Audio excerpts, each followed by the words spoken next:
Bismillahirrahmanirrahim. Assalamualaikum warahmatullahi wabarakatuh. Perkenalkan, nama saya Dimas Kowi Rashid, NIM 872031815147, Prodi Pendidikan Ekonomi. Di sini saya akan membawakan presentasi mata kuliah perekonomian internasional yang dimana menjadi syarat untuk ujian akhir semester. Di sini yang saya akan bahas adalah yang pertama, sumber dan metode pembiayaan internasional, yang kedua sistem pembiayaan internasional, dan yang ketiga cara-cara pembayaran internasional. Yang pertama adalah sumber dan metode pembiayaan internasional. Nah, pada umumnya, sumber-sumber pembiayaan dalam transaksi ekonomi internasional terdiri atas yang pertama, sumber dana sendiri dari pembeli atau importir. Yang kedua, sumber dana berupa kredit dari penjual atau eksportir. Yang ketiga, sumber dana dari pihak ketiga, terutama dari lembaga keuangan bank dan non-bank. Sumber dana tersebut umumnya disalurkan melalui metode pembiayaan berikut: accounting receivable refinancing, bankers acceptance, short-term bank loan, counter trade, factoring, forfeiting, leasing. Selanjutnya, yang pertama adalah receivable financing. Ini adalah salah satu metode pembiayaan yang diberikan oleh bank kepada eksportir berdasarkan credit worthiness yang diberikan oleh eksportir kepada pembeli atau importirnya. Dalam hal importir gagal membayar dengan alasan apapun juga, maka eksportir tetap bertanggung jawab untuk mengembalikan kreditnya kepada bank, dan jangka waktunya hingga 6 bulan. Yang selanjutnya, banker acceptance adalah suatu metode pembiayaan yang dilakukan dengan bill of change atau tender yang wajib dibayar oleh bank setelah jatuh tempo. Kemudian short-term bank loan. Metode ini diberikan oleh bank atas dasar bankers acceptance yang diterbitkannya untuk modal kerja dan pembelian inventory dalam pembentukan pinjaman jangka pendek. Kemudian counter trade, imbal dagang. Metode pembiayaan ini dilakukan dengan cara pertukaran barang dengan barang baik secara langsung maupun tidak langsung. Metode ini banyak dilakukan oleh NSB dan sosialis yang mengalami kesulitan devisa dan pemasaran produknya di pasar internasional. Factoring merupakan suatu sistem pembiayaan yang diperoleh eksportir dengan menjual akun receivable-nya dengan diskon tertentu kepada suatu lembaga yang disebut faktor banker di tempat eksportir berada. Kemudian forwarding. Metode ini umumnya digunakan untuk pembiayaan pembelian barang, yakni seperti yang barang modal yang cukup mahal. Kemudian promotional notes-nya ini dijual lagi kepada forfeiting bank atau lembaga keuangan lainnya. Biasanya digunakan dengan suatu jaminan, bank guarantor atau LNC, yang diterbitkan oleh bank importir. Selanjutnya, leasing merupakan suatu kegiatan pembiayaan dalam bentuk penyediaan barang modal, baik secara sewa guna usaha dengan hak opsi maupun tanpa hak opsi yang dilakukan leasing selama jangka waktu tertentu dengan pembayaran secara berkala.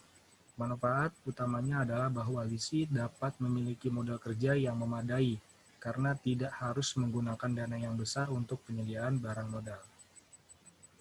Selanjutnya, sistem pembayaran internasional. Dalam melakukan pembayaran transaksi ekonomi luar negeri, seorang pengusaha dapat menggunakan beberapa cara. Yang pertama adalah cash in advance atau prepayment, open account, private compensation, letter of credit, draft commercial, bill of exchange, consignment. Nah, yang pertama adalah cash in advance. Ini suatu cara pembayaran yang dilakukan pembeli importir kepada penjual eksportir sebelum barang dikapalkan. Yang selanjutnya adalah open account. Pembayaran ini dilakukan setelah produk dikirim dan laku terjual atau setelah jangka waktu tertentu karena pembeli dan penjual sudah saling kenal dan percaya sepenuhnya, atau dilakukan antara suatu perusahaan dengan afiliasinya atau intra MNC. Kemudian yang selanjutnya ada private compensation. Metode pembayaran ini dilakukan antara pembeli dan penjual dengan jalan melakukan kompensasi penuh atau sebagian utang piutang, baik secara langsung melalui pihak ketiga sehingga mengurangi atau meniadakan transfer falas ke LN. Kemudian letter of credit, suatu syarat pernyataan yang dikeluarkan oleh issuing bank atas permintaan pembeli atau importir yang ditunjukkan kepada penjual atau eksportir melalui advising atau confirming bank yang menyatakan bahwa issuing bank akan membayar sejumlah yang tertentu apabila syarat-syarat yang ditetapkan dalam LC tersebut terpenuhi. Kemudian draft atau commercial bill. Ini surat perintah semacam ini disebut dengan wesel. Nah, consignment ini sistem yang merupakan cara pembayaran internasionalnya yang dilakukan oleh importir kepada eksportir setelah barangnya laku terjual kepada pihak ketiga. Yang terakhir pembahasannya adalah cara pembiayaan internasional. Yang pertama adalah pembayaran di muka. Pembayaran di muka ini adalah advance payment. Adalah sistem pembayaran yang dilakukan importir dengan cara melakukan pembayaran terlebih dahulu sebelum barang dikirim oleh eksportir. Mata uang yang digunakan dalam pembayaran bergantung pada kesepakatan. Bisa menggunakan mata uang negara eksportir maupun mata uang negara importir. Kemudian pembayaran kemudian. Ini sama saja dengan open account. Ini adalah sistem pembayaran yang dilakukan setelah importir menerima barang dari eksportir. Sistem pembayaran ini dilakukan apabila terdapat kepercayaan antara eksportir dan importir. Ada kepastian barang dan dokumen kelengkapan barang yang akan diterima importir serta kepastiannya ada hukum dengan bertentangan transaksi dan transfer pembayaran. Kemudian konsinyasi. Konsinyasi ini atau consignment adalah suatu cara pengiriman barang yang ekspor kemudian bersifat titipan untuk dipasarkan oleh eksportir dengan kesepakatan harga tertentu, pembayaran baru oleh pihak yang dititipin jika barang telah terjual. Kemudian pembayaran dengan wesel.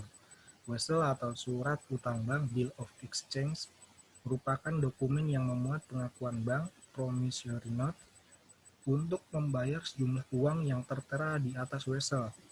Kemudian kepada pihak tertentu atau yang membawa wesel tersebut ada kepastian perjanjian.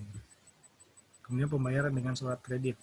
Surat kredit atau letter of credit adalah surat pemberian kuasa oleh bank kepada bank atau pihak lain untuk membayar sesuai dengan persyaratan yang disebutkan dalam surat tersebut.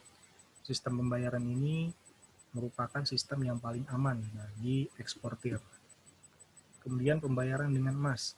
Pembayaran dengan emas dilakukan oleh importir dengan mengirimkan sejumlah emas yang setara dengan nilai barang yang dibelinya kepada eksportir. Pembayaran dengan menggunakan emas ini harus mendapatkan izin dari pemerintah dan ada surat dari kepemerintahannya.